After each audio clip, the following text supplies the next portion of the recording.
Hello, तो कैसे हो आप लोग? आई होप सभी लोग ठीक होंगे और आज हम जो नया प्रिंसिपल है जिसको अलारा बोलते हैं उसके बारे में स्टडी करेंगे, ठीक है?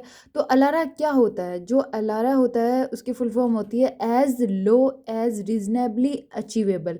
नाम से ही पता चल रहा है कि मिनिमम लो यानी एज़ लो एज़ रीज़नेबली अचीवेबल जितनी कम से कम रेडिएशन लगना। इसका मिशन क्या होता है? Minimum radiation to patient organism contact with natural and human made up source. That person who contact with ionizing radiation produce biological changement.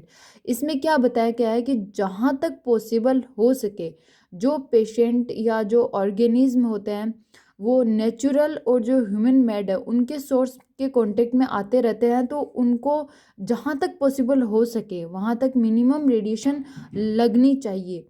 जो हु कांटेक्ट विद अनर्जिंग रेडिएशन, जो जो पर्सन अनर्जिंग रेडिएशन के contact में आते हैं उनमें कुछ बायोलॉजिकल जो चेंजमेंट होते हैं वो प्रोड्यूस हो जाते हैं, ठीक है।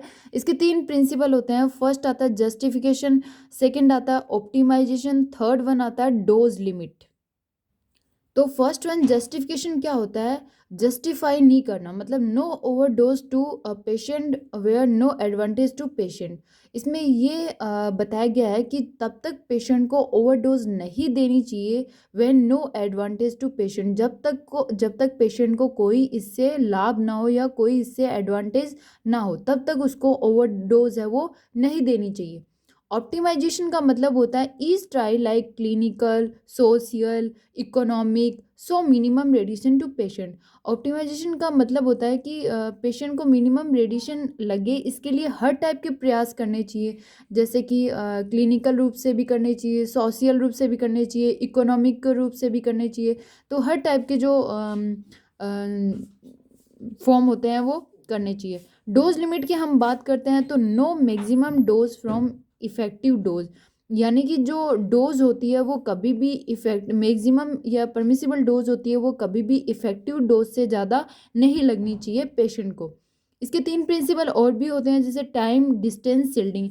इनके बारे में मैं वैसे बता चुकी हूँ जब हमने रेडिएशन प्रोटेक्शन के बारे में स्टडी किया था, तब मैं टाइम, डिस्टेंस और शील्डिंग के बारे में अच्छे से बता चुकी हूँ, तो आप उसको डिस्क्रिप्शन में भी लिख सकते हो।